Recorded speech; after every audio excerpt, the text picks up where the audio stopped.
বাংলা বলছি চ্যানেলটি সাবস্ক্রাইব করুন এবং সমস্ত অনুষ্ঠানের আপডেট পেতে বেল আইকনটি অন করুন।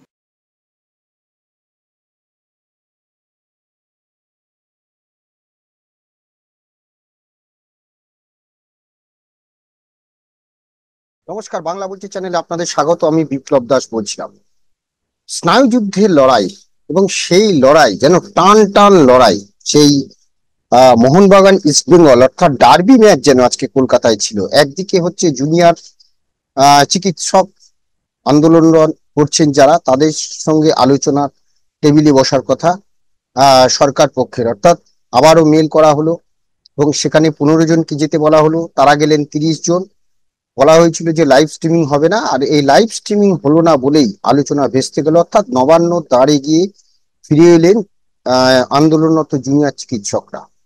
মুখ্যমন্ত্রী ভীষণ ক্ষোভ প্রকাশ করলেন যে এর পেছনে কলকাঠি নাড়ছে অন্য কেউ, 2-3 জন রয়েছে, অর্থাৎ এই আন্দোলন যে রাজনৈতিক আন্দোলন সেটা তিনি আবারও ঠাড়ে ঠোরে বুঝিয়ে দিলেন। সেই সঙ্গে তিনি বলেছেন, আমার চেয়ারের লোভ নেই, আমি চেয়ার মানুষের জন্য চেয়ার ছেড়ে দিতে পারি। ওরা এসেছিল বিচার পেতে নয়, ওরা চেয়ার চায়। মানুষের স্বার্থে আমি পদত্যাগ করতে রাজি আছি, মুখ্যমন্ত্রীর পদ চাই না, আমি চাই তিলোত্তমা বিচার পাক, সাধারণ মানুষ বিচার পাক। মুখ্যমন্ত্রী খুব উগড়ে দিলেন। কিন্তু সত্যি সত্যি যে সদর্থক ভূমিকা নিয়ে চিকিৎসকরা গেছিলেন, বলছিলেন যে সরকার থেকে যখন 15 জনের বেশি যেতে দেওয়া হবে না, তারা বাস নিয়ে 30 জনই গেছেন এবং নবান্নের 30 জনকেই অনুমতি দেওয়া হলো ঢোকার জন্য। কিন্তু যখনই শুনেছেন যে তারা লাইভ স্ট্রিমিং হবে না, দফায় দফায় আলোচনা সেই নবান্ন সভাঘরের সামনে, এবং সেখান থেকে তারা ফিরে এলেন। মুখ্যমন্ত্রী প্রায় 2 ঘন্টার বেশি তিনি অপেক্ষা করেছেন, সেই ছবিও আমরা দেখেছি। এই জায়গা থেকে আগামী দিনে কোন পথে এই আন্দোলন, সত্যি কি এই আন্দোলনের পেছনে তাহলে কি কারা কলকাঠি নাড়ছে? এই আন্দোলন কি রাজনৈতিক আন্দোলনের পরিণত হচ্ছে? আজকে আমরা এই বিষয়গুলো নিয়ে কথা বলবো। আমার সঙ্গে রয়েছেন এই শহরেরই এক বিশিষ্ট চিকিৎসক, ডক্টর অরিন্দম বিশ্বাস। অরিন্দম দা, আপনাকে স্বাগত জানাচ্ছি। অরিন্দম দা, আজকে আমরা যে বিষয়টা দেখলাম, মানে সরকারের সঙ্গে আন্দোলনরত যে চিকিৎসক জুনিয়র ডাক্তার, তাদের যে আলোচনা, বারবার সরকার 3-3 বার তাদের আলোচনার জন্য ডেকে পাঠিয়েছে, বিভিন্ন বিষয়ে তাদের সাথে মতানৈক্য হয়েছে। যাই হোক, অবশেষে তাদের মত অনুযায়ী সবকিছু হয়েছে। কিন্তু সব শেষে নবান্ন গিয়েও 15 জনের জায়গায় 30 জন, সেটাও সরকার মেনে নিয়েছে। কিন্তু তারপরেও যেটা দেখা গেল যে লাইভ স্ট্রিমিং, অর্থাৎ লাইভ হবে না তো আলোচনাও হবে না, মানে এই যে বৈঠকটা হলো না, নবান্নে গিয়ে ফিরে আসতে হলো। আপনি বিষয়টাকে কিভাবে দেখছেন? খুবই দুর্ভাগ্যজনক ঘটনা কিন্তু ঘটছে। এক, সুপ্রিম কোর্টের একটা অর্ডার, যদিও পেরেম্পটারি অর্ডার ছিল না যে মানতেই হবে, সুপ্রিম কোর্ট একটা অর্ডার পাস করেছিল। তো সেইখানে জুনিয়র ডাক্তারদের যে বক্তব্যগুলো সেটা একটা বিষয়, কিন্তু সুপ্রিম কোর্ট যখন এর মধ্যে হস্তক্ষেপ করেছে, আমার মনে হয় সম্মানটা দেওয়া উচিত ছিল। কারণ কিন্তু এই জন্যই বারবার কিন্তু এক শ্রেণীর মানুষ পিছিয়ে আসছে। এক শ্রেণীর মানুষ পরিষ্কার বলছে এটা একদম রাজনীতি এর মধ্যে ঢুকে গেছে, নিরপেক্ষতা বাইরে দেখাচ্ছে। 2-1 জন যারা মুখটা দেখাচ্ছে তারা কিন্তু রাজনৈতিক দলের একেবারে পতাকা বহন করালো, পরিষ্কার বোঝা যাচ্ছে। সামনে কয়েকজনকে রেখে ভেতরে কিন্তু রাজনীতি চলছে। আমার বক্তব্য হচ্ছে ভিডিও না হোক, তাহলে একটা তো পারমিশন দেওয়া, বলতেই পারতো যে আমরা একটা ভিডিও করি, সেই পারমিশন অনুমতি সরকার না করতো না। লাইভ স্ট্রিমিং করতে হবে সেটা তো কোনো ব্যাপার নেই। এত গায়ের জোয়ারি করলে হবে না, এত জিদ ধরে রাখলে হবে না। মুশকিলটা হচ্ছে এখানে খালি পেশেন্টরা সাফার করছে তা নয়, জুনিয়র ডাক্তাররাও কিন্তু সাফার করছে। 1 মাস হলো তারা ঠিকমতো কাজে যেতে পারছে না, প্রসিডিওর আছে, তাদেরও তো তারা শেখার জন্যই তো এসছে, 3টে বছর কেউ 2টো বছর। আর ইন্টার্নরা তাদের তো সার্টিফিকেট কমপ্লিট করতে হবে, তারাও যদি বাইরে বসে থাকে তাদেরও কিন্তু লাভ হচ্ছে না। সমস্যা হচ্ছে ক্ষতি দুপক্ষেরই। তো আমার বক্তব্য, সরকার এখন চেষ্টা করেছে, সরকারের খাতটা কিন্তু সহজ করে দিল। কাজটা কেন সহজ করে দিল বলছি, এরপর সরকার আর কিচ্ছু বলবে না, 5টা দিন অপেক্ষা করবে, মঙ্গলবার দিন গিয়ে সুপ্রিম কোর্টে বলবে এই অবধি আমরা চেয়েছিলাম।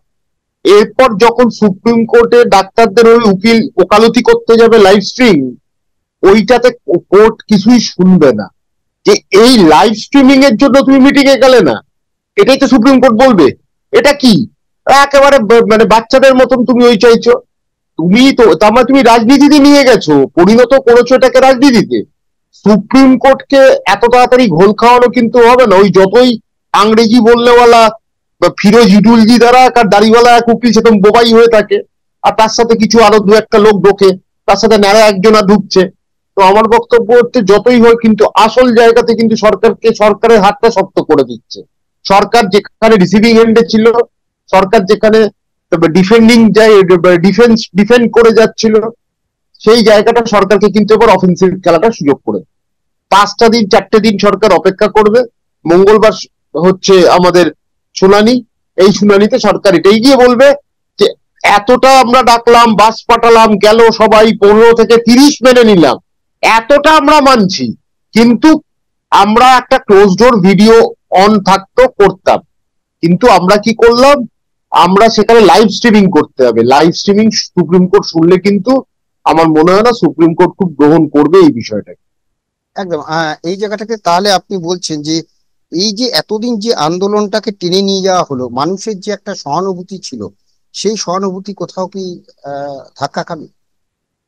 দেখুন, মানুষ তো সেদিন থেকে সহানুভূতি কমিয়ে দিয়েছে, মানুষের সহানুভূতি বাড়িতে আছে এখন, আর রাস্তায় নেই। রাস্তায় কিন্তু প্রথম 3-4 দিন নিশ্চয়ই ছিল, একটা আবেগ ছিল, সবাই রাস্তায় নেমেছিল। যেদিন থেকে আজাদি স্লোগান, আর যেদিন থেকে ওই স্বস্তিকার মতন অভিনেত্রীটা রাস্তায় নেমে গেল, সেখানে গিয়ে তারপর হচ্ছে একদিকে বিজেপিকে তুমি ছড়িয়ে দিচ্ছ, Abhijit Ganguly, after all BJP, আমিও পছন্দ করি না বিজেপিকে, কিন্তু বিজেপি সেখানে তো সে তো একটা প্রাক্তন বিচারপতি, সে একজন এমপি, সে গেছিল 2 মিনিট কথা বললেই হতো, গো ব্যাক তাকে বলা হলো, গো ব্যাক গতকাল অগ্নিমিত্রা পালকে বলা হলো। শুধু এই দিকে আর একটা বিষয় যে শ্যামবাজারের আমরা দেখেছিলাম যে সেখানে ঋতুপর্ণা গেছিল, তাকে পর্যন্ত যেভাবে গো ব্যাক করা হয়েছিল, সেইটাই অসভ্যতামি, সেটাই আমি আসতে চাইছিলাম। একটা দলের ফ্ল্যাগ পরিয়ে দিচ্ছ। আচ্ছা, একটা কথা, সিপিএম এর বলে এরকম সিপিএম এর ফ্ল্যাগ পড়ালে সিপিএম কিরকম ভায়োলেন্ট হতো সেটা বোঝা যাচ্ছে। ওরা নিজেরা দিদিকে তাকাচ্ছে 34 বছরে কি করে এসছে, বদমাইশ কতগুলো। তাহলে কি একদম এই আন্দোলনের পেছনে সিপিএম রয়েছে, বামফ্রন্ট রয়েছে? বাম এবং অতি বাম, বাম এবং অতি বাম তো আছে। আজাদিটা কারা বলে? হ্যাঁ, আজাদি আবার সমর্থন করছে কারা?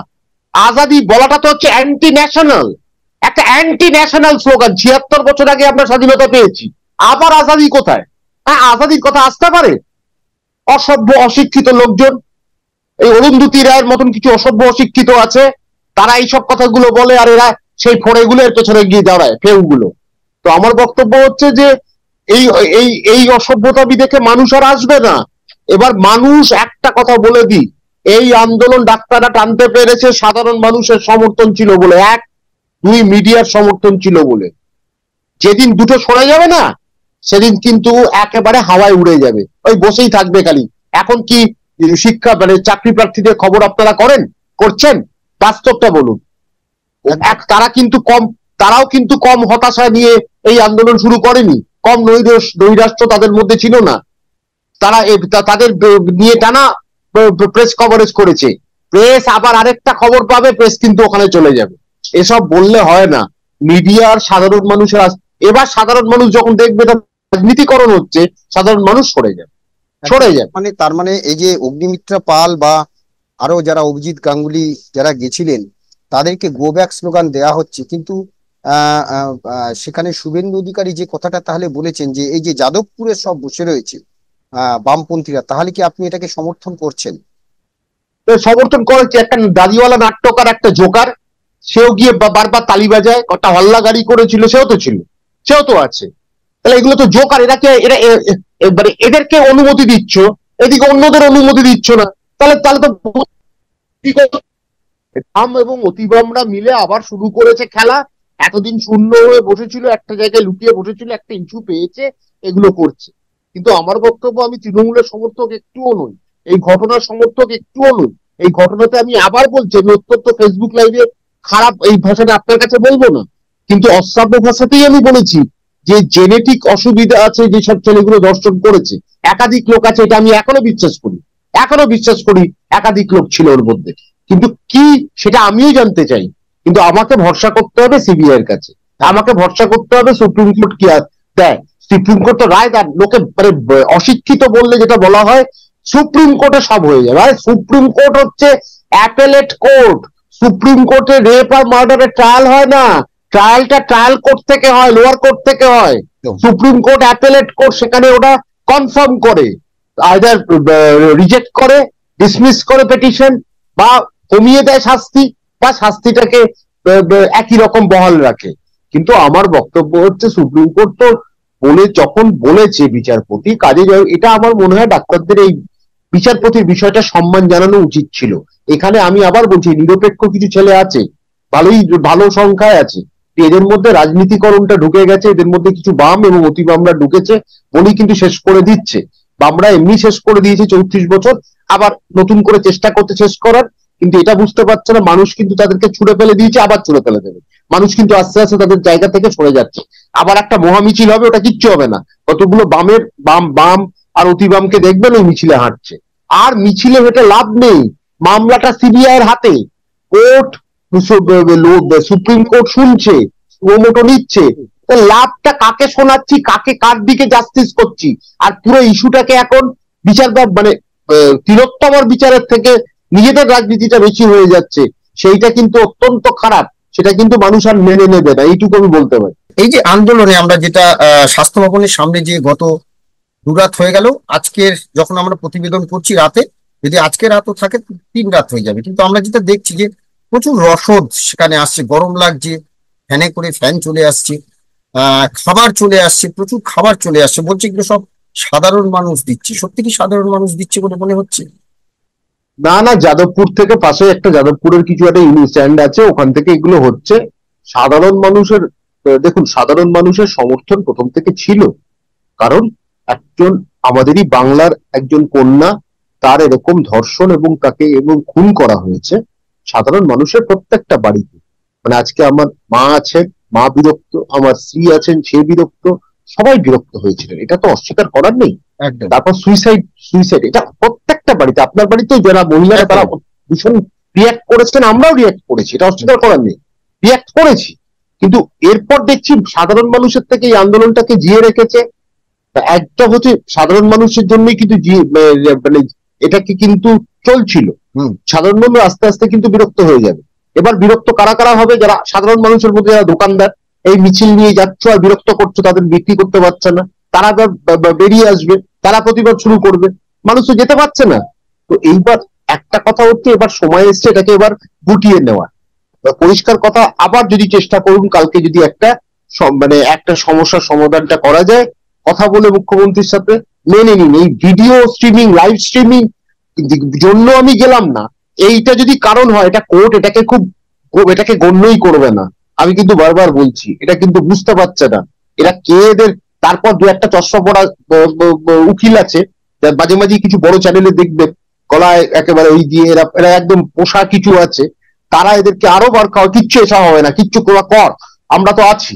এই আমরা আছি সুপ্রিম কোর্টের সামনে গিয়ে মুখে দুটো ইংলিশও বেরোয় না, চুপ করে বসে থাকে। সব তো দেখছিলাম, সব বাঘের বাচ্চা হচ্ছে কলকাতায়, বাংলায়, ওখানে গিয়ে মানে একেবারে বিড়াল ভিজে বেড়াল হয়ে থাকে।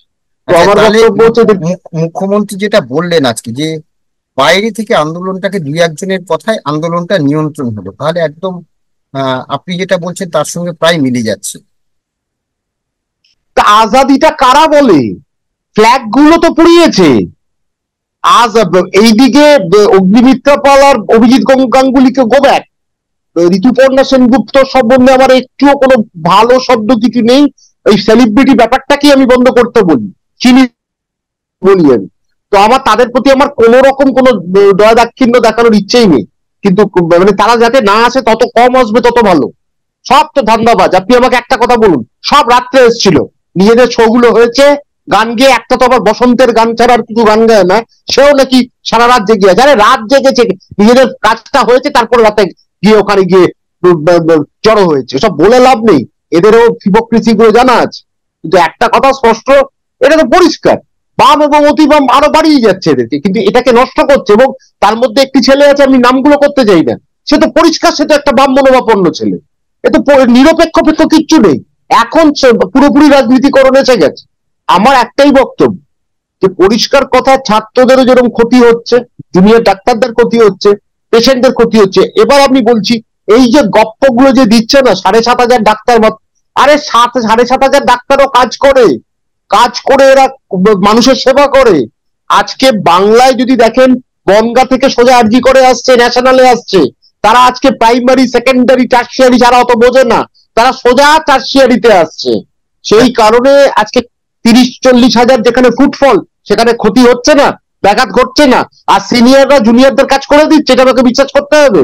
এইসব গপ্পগুলো অন্য জায়গায় বলুক, ঠিক আছে, এগুলো গপ্পগুলো এখানে বলে লাভ নেই। কিন্তু আমি কিন্তু অরিন্দম দা, ডাক্তার একটা একটা একটা বিষয় যে আজকে আমরা যেটা দেখলাম, বেশ কিছু সিনিয়র ডাক্তার যারা সিনিয়র চিকিৎসক এবং পরিচিত মুখ আমরা দেখেছি, তারা বলছেন যে কোনো একজন জুনিয়র ডাক্তারের বিরুদ্ধে ব্যবস্থা নিলে তারা ওপিডি বন্ধ করে দেবেন।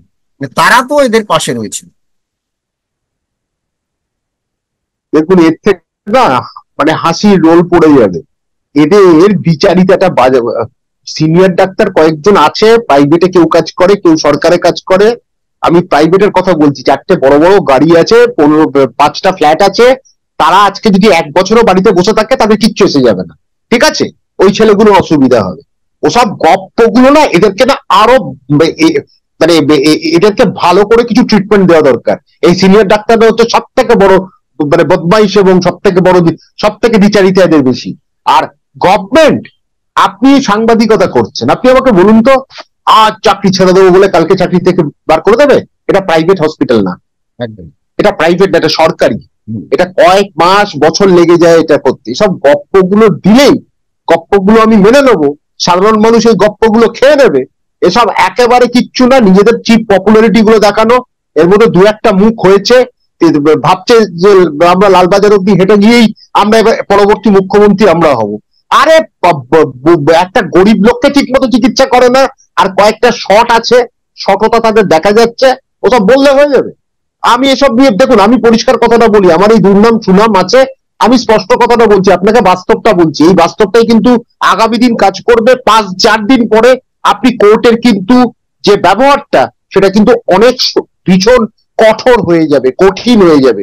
আপনাকে আমি এটা বলে রাখলাম। একদম শেষ করব অরিন্দম দা, যে যখন বলছেন যে একদিকে চিকিৎসকদের আন্দোলন, তারা নিরাপত্তা এবং তাদের অনেক দাবি যে স্বাস্থ্য দপ্তরে বিভিন্ন দুর্নীতি সবকিছু মেনে নেওয়া হচ্ছে, কিন্তু অন্যদিকে একটা নাগরিকদের যে আন্দোলনটা, অর্থাৎ আগামী 17 তারিখ সুপ্রিম কোর্টে আবার শুনানি, এবং সেদিনের জন্য কিন্তু অনেকে অপেক্ষা করে আছেন। তো এই জায়গাটা থেকে আপনার কি মনে হয়, একদিকে চিকিৎসকদের আন্দোলন আর অন্যদিকে এই যে নাগরিকদের আন্দোলন, এটা কি ভাটা পড়ে যাবে বলে মনে হয়? নাগরিকদের আন্দোলন যদি, যারা নাগরিক, দেখুন, সবাই ভোট দেয়, সবাই অ্যাক্টিভলি পলিটিক্যালি পার্টিসিপেট করে না, এটা তো ঘটনা। ভোট দিই আমি, কিন্তু যারা প্রথম 14 তারিখ নেমেছিল, পরেও কিছুদিন, তাদেরও আস্তে আস্তে তারা যখন বুঝবে যে আজাদি হচ্ছে, যে কতগুলো অসভ্য, কতগুলো হুইফো যে আজাদি চাইছে এই বাজারে, মেয়েটাকে ভুলে গিয়ে, তিলোত্তমাকে ভুলে গিয়ে আজাদি, তখন তারা সরে যাবে। তাদেরকে তো জোর করতে পারবেন না। তারপর দেখুন, বাস্তব এটা, মুখ্যমন্ত্রী যেভাবে উৎসবের কথাটা বলেছে, বলা উচিত হয়নি, কিন্তু উৎসব তো আসছে। দুর্গাপুজো ছেড়ে দিয়ে বাঙালি আর কোথাও থাকবে? এটা বাস্তব। তারা পুজো দেখতে যাবে, ওখানে গিয়ে চিৎকার করলে, কেউ বলছিল, দেখছিলাম একজন ডাক্তার, সেও একজন ভালো বামপন্থী, খালি মুখে খালি কতগুলো দন্ত বিকাশ দেখায় আর উল্টো পাল্টা লেখে। একটা কথা বলে দিই, সেই ডাক্তারবাবু যদি ওরকম লেলিয়ে দেয় কাউকে যে গিয়ে প্রতিবাদ কর, ওখানে পুজো কমিটির ছেলেরা কিন্তু ছেড়ে দেবে না, একেবারেই ওখানে ভালো মানে উত্তর ওরা দিয়ে দেবে। পুজো কমিটির সামনে গিয়ে সব চিৎকার অসভ্যতামি করলে যা ব্যাপারটাকে কিন্তু সহজে কেউ নেবে না। আর পুজো কমিটির মধ্যে 4-5টা পুজো কমিটির অনুদান ফেরত গেছে, মানে তার মানে পুজো বন্ধ হয়ে গেছে? কি বন্ধ হওয়া? পুজোতে সেই রকমই থাকবে।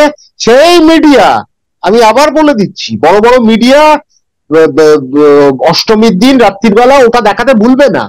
College square 80,000, Mohammad Ali park এই, বোসপুকুর সার্বজনীন এই, বোসপুকুর শীতলা মন্দির এই, তালবাগান এত, 23 পল্লী এত, সব দেখাবে। সেদিন কি মিডিয়া চুপ করে কালো করে ওই মেয়েটির বাড়িতে গিয়ে সব বসে থাকবে? বসে থাকবে। ও ভাই, বললে বাস্তবটা জেনে দাও। তুমি মানো না, তুমি ভগবান মানো না, সব মানো না, তোমার গল্প শুনতে বাংলার মানুষ বসে নেই। বাংলার মানুষ পুজোতে বেরোবে, এবং পুজোর কেনাকাটি যদি এরপর বন্ধ হয়ে যায় এই মিছিলের জন্য, এরপর কিন্তু একটা পাল্টা রিয়াকশন হবে, এই রেট্রিবিউশনটা কিন্তু চাকদাকিক হবে একদম তখন এই কিন্তু। এবং একদম সরকারকে সাহায্য করছি আমরা, যত বেশি জিদটা দেখাচ্ছি, এই জুনিয়র ডাক্তারদের উচিত আবার কালকে চেষ্টা করা, একটা বৈঠকে বসা, যদি লাইভ স্ট্রিমিং না করে তাদের বলুক যে আমরা নিজেরা ভিডিও একটা করি, সেটা অনুমতি দিন, সেটা সরকার নিশ্চয়ই দেবে। লাইভ স্ট্রিমিং এর দরকার কি, ভিডিও তারা পুরোটা তুলবে, পরে এসে দেখাবে মিডিয়াকে এই ভিডিওতে দেখানো হয়েছে, হয়ে গেল, মিটে গেল ঝামেলা। এটা কি আমরা কোনো সিনেমা দেখছি নাকি? যা ঘটনা ঘটেছে এটাকে, ব্যাপারটাকে মেটানো উচিত, কারণ জুনিয়র ডাক্তারদেরও ক্ষতি হচ্ছে, পেশেন্টে যারা আছে তাদের ক্ষতি হচ্ছে, আর এটা নিয়ে আর বাড়তি করতে করতে তেতো হয়ে যাবে, তেতো হয়ে যাবে। এটা কিন্তু একদম ঘটনা, সাধারণ মানুষ এই জিনিসটা বোঝা উচিত। একদম একদম একদম অরিন্দমদা যেটা বলেছেন, যে বাস্তবে ফিরে আসা উচিত। সামান্য একটা বিষয় নিয়ে এই যে মানে নবান্নের গেটে গিয়েও যে ফিরে আসা, সভাঘরের সামনে ঢুকেও মুখ্যমন্ত্রী বসে আছেন এবং সেখান থেকে ফিরে আসা, এই যে বিষয়টা, এটা সত্যি কতটা এই যে সিদ্ধান্ত, কতটা সঠিক সিদ্ধান্ত। সত্যি সত্যি এই আন্দোলন তাহলে কি রাজনৈতিক আন্দোলন, যেটা প্রথম থেকে সরকার দাবি করে আসছিল, আজকে অরিন্দমদা যেটা বললেন, তাহলে কি এই আন্দোলনের মধ্যে সত্যি সত্যি রাজনীতি ঢুকে আছে? যেটা বলা হচ্ছিল অরাজনৈতিক, কিন্তু কোথাও যেন মনে হচ্ছে এবার ধীরে ধীরে নাকি রাজনৈতিক আন্দোলনে পরিণত হচ্ছে। মানুষ এর বিচার করবে আগামী দিনে। আমরা জানি না যে আজকে পর্যন্ত যে সহানুভূতি জুনিয়র চিকিৎসকদের এই আন্দোলনের প্রতি ছিল, আগামীকাল থেকে মিডিয়া বলুন বা সাধারণ মানুষের সেই সহানুভূতি থাকবে কিনা, বল কিন্তু এখন সরকারের প্রতিই চলে গেল। কারণ সত্যি সত্যি যে আগামী মঙ্গলবার আবার সুপ্রিম কোর্টে হিয়ারিং আছে, তো সেদিন কিন্তু এই সামান্য লাইভ স্ট্রিমিং এর জন্য যে আলোচনা ভেস্তে গেল, সরকার যে সদর্থক ভূমিকা নিয়েছিল তিনবার, সেটা কিন্তু সেই প্রসঙ্গে সুপ্রিম কোর্ট উঠবে এবং সেখানেই বোঝা যাবে যে কি হতে চলেছে। তাই অরিন্দমদা যেরকম ভাবে বললেন যে আলোচনা আবারও চেষ্টা করা উচিত, যে আলোচনাটা করে যত দ্রুত সম্ভব এই অন্তত সমস্যাটা মিটিয়ে চিকিৎসকরা হাসপাতালে ফিরে যান। ধন্যবাদ অরিন্দমদা, ধন্যবাদ আপনাদের। আমাদের এই ধন্যবাদ। আলোচনা নিয়ে আপনাদের মতামত কমেন্টস বক্সে জানাবেন। ভালো লাগলে অবশ্যই লাইক দেবেন। সবাই ভালো থাকবেন। নমস্কার।